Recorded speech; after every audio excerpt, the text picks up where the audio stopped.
Hello everyone, I'm Donna Bush with your CIG-TV news brief on this Thursday. Well, starting today, June the 30th, if you're in isolation after testing positive for COVID-19, you will no longer have to take an exit test. You must, however, have completed the required isolation period, which is 6 days for vaccinated persons and 9 days for unvaccinated people. Now, Minister for Health, the Honourable Sabrina Turner, is encouraging the public to remain responsible. Let's start bringing it at home first. Happy birthday to the healthcare providers, to a certain degree, definitely the policy team and ministry, as we ease these restrictions, and now the mandate from government has been removed and it's discretionary. So yes, we celebrate the removal of masks, putting it into personal responsibility. Kudos to us, the Cayman Islands, and its people for pretty much making so much sacrifices, investment, trusting their leaders, and definitely to get us to this juncture. So for those who really want to continue to wear their masks, if they're going in, let's say, a supermarket, going to any public space, or just for their own comfort, they have the right to do so. And we as a community need to respect those personal choices. But congratulations to us, the Cayman Islands, our people, and our trusted leaders, and all of those persons, public health staff, and our CMO for helping us to make more informed decisions. Definitely the data is out there that we're comfortable as your leaders to move into this next phase that took effect at 12:01 this morning. Minister Turner also encourages the public to take the right steps if they're not feeling well. And I must tell you, it has been well embraced.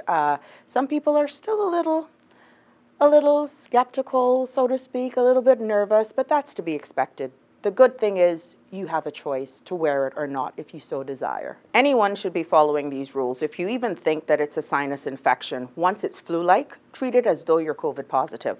LFTs are out there. We have been more than using them enough so that you know that is the responsible thing to do. Isolate yourself, stay at home, stay away from people until you're sure that it's not COVID. And the minister reminds the public of these things. So the waiting of getting an appointment or just getting a test done is no more, and we're putting it onto personal responsibility.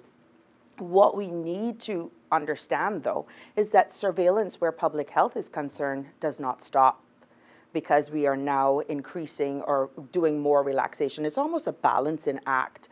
The more we relax the restrictions, surveillance ramps up, because then anyone in public health or clinicians, healthcare staff, yes, we're celebrating, we get an opportunity to breathe, but we know that the risk is still there. Why? Because COVID is still amongst us. But we're now getting into reality of living with COVID because life goes on. And we have to thank, in all honesty, the uptake in vaccines, people adhering to our protocols, and we're seeing now where the data is proven that our high vaccination rate has helped us as a jurisdiction.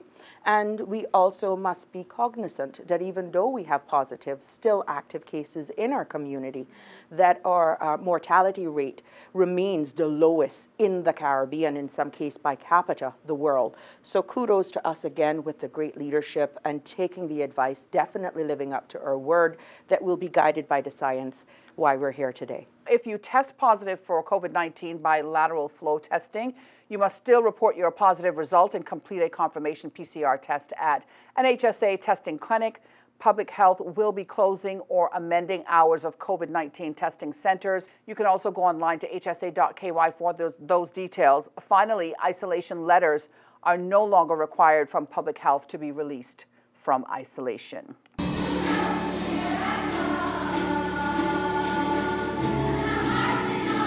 Finally, 43 girls and boys will leave the Theoline McCoy Primary School going on to high school soon. Family, friends, teachers, senior education officials, and dignitaries attended the event. Principal Kimberly Watler had this to say. My dear students, you have engaged in learning activities, worked on projects, collaborated in teams. Many of them you have worked hard to push yourself and achieve to the expected level and beyond. These achievements will be evidenced during our presentations coming up shortly. Students, you have done well, and I applaud you for your efforts. Parents, you have been phenomenal in your unwavering support of our school's mission and purpose of working in partnership with families and the community to develop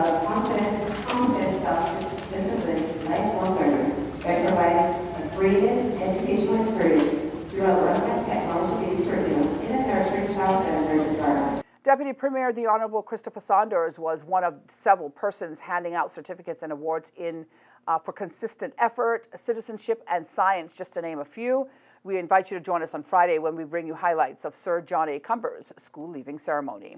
Turning now to the forecast tonight, we can expect partly cloudy skies with a 20% chance of showers. Seas will be slight to moderate with wave heights of 2 to 4 feet. The 2-day outlook is for similar weather through Saturday morning. Now, the synopsis calls for moderate easterly winds and seas, which are expected over the Cayman Islands area for the next 24 hours. It's all due to a ridge of high pressure just north of the Caribbean. The Cayman Islands National Weather Service will continue to monitor the progress of potential tropical cyclone 2, which is 660 miles east of Bluefields, Nicaragua. For further details, visit www.nhc.noaa.gov. A reminder that you can find the latest on local weather conditions online at weather.gov.ky. And that's it for today's news brief here on CIG Television. I'm Donna Bush, as always, inviting you to join us back here again tomorrow. Until then, be safe and have a great night.